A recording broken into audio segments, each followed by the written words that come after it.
ಶಿರಸಿ ನಗರದಲ್ಲಿ ಭಾರೀ ಮಳೆಯಿಂದಾಗಿ ಉಂಟಾದ ನೀರು ನಿರ್ಗಮನ ಸಮಸ್ಯೆಯನ್ನು ಪರಿಹರಿಸಲು ತ್ವರಿತ ಕ್ರಮವನ್ನು ಕೈಗೊಳ್ಳುವಂತೆ ಶಾಸಕ ಭೀಮಣ್ಣ ನಾಯ್ಕ ನಗರಸಭೆ ಅಧಿಕಾರಿಗಳಿಗೆ ಸೂಚನೆಯನ್ನು ನೀಡಿದ್ದಾರೆ.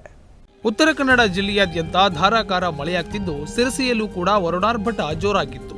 ಹೀಗಾಗಿ ಶಾಸಕ ಭೀಮಣ್ಣ ನಾಯ್ಕ ಸಿರಸಿ ಕುಮಟಾ ರಸ್ತೆಯ ಗುಂಡಿ ಬಿದ್ದ ಸ್ಥಳಕ್ಕೆ ಭೇಟಿ ನೀಡಿ ಪರಿಶೀಲನೆ ನಡೆಸಿದರು.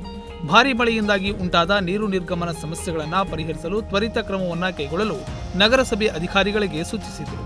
ಗಾಳಿ ಮಸ್ತಿ ರಸ್ತೆ ಮತ್ತು ಚೌಡೇಶ್ವರಿ ನಗರದಲ್ಲಿ ಮಳೆ ನೀರು ಕಾಲುವೆಗಳಲ್ಲಿ ಸುಗಮವಾಗಿ ಹರಿಯದ ಸಮಸ್ಯೆಯನ್ನ ಪರಿಶೀಲಿಸಿ ಕಾಲುವೆಗಳನ್ನು ತಕ್ಷಣ ಸ್ವಚ್ಛಗೊಳಿಸಲು ಮತ್ತು ಮತ್ತೆ ಇಂತಹ ಸಮಸ್ಯೆಗಳು ಉಂಟಾಗದಂತೆ ಎಲ್ಲ ಕಾಲುವೆಗಳನ್ನು ಸರಿಪಡಿಸಲು ನಗರಸಭೆಯ ಅಧಿಕಾರಿಗಳಿಗೆ ಸೂಚನೆ ನೀಡಿದರು.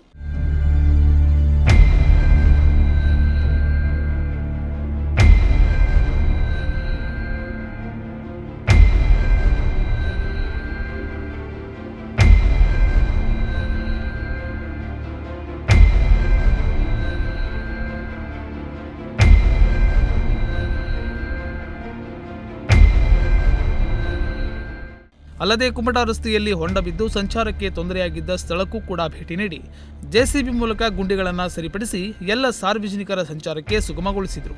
ಬಳಿಕ ಸಿರಸಿ ತಾಲೂಕಿನ ಹೆಗಡೆಕಟ್ಟೆ ಗ್ರಾಮದಲ್ಲಿ ಭಾರೀ ಮಳೆಯಿಂದಾಗಿ ಒಂದು ಮನೆ ಕುಸಿದು ಬಿದ್ದ ಘಟನೆ ನಡೆದಿತ್ತು. ಈ ದುರಂತದ ಬಗ್ಗೆ ತಿಳಿದ ಶಾಸಕ ಭೀಮಣ್ಣ ನಾಯ್ಕ ಸಂತ್ರಸ್ತರ ಮನೆಗೆ ತೆರಳಿ ಆರ್ಥಿಕವಾಗಿ ಸಹಾಯ ನೀಡಿ ಸರ್ಕಾರದಿಂದ ಬರುವ ಪರಿಹಾರವನ್ನು ನೀಡುವುದಾಗಿ ಅಧಿಕಾರಿಗಳಿಗೆ ಸೂಚಿಸಿ ಮಾನವೀಯತೆ ಮೆರೆದರು.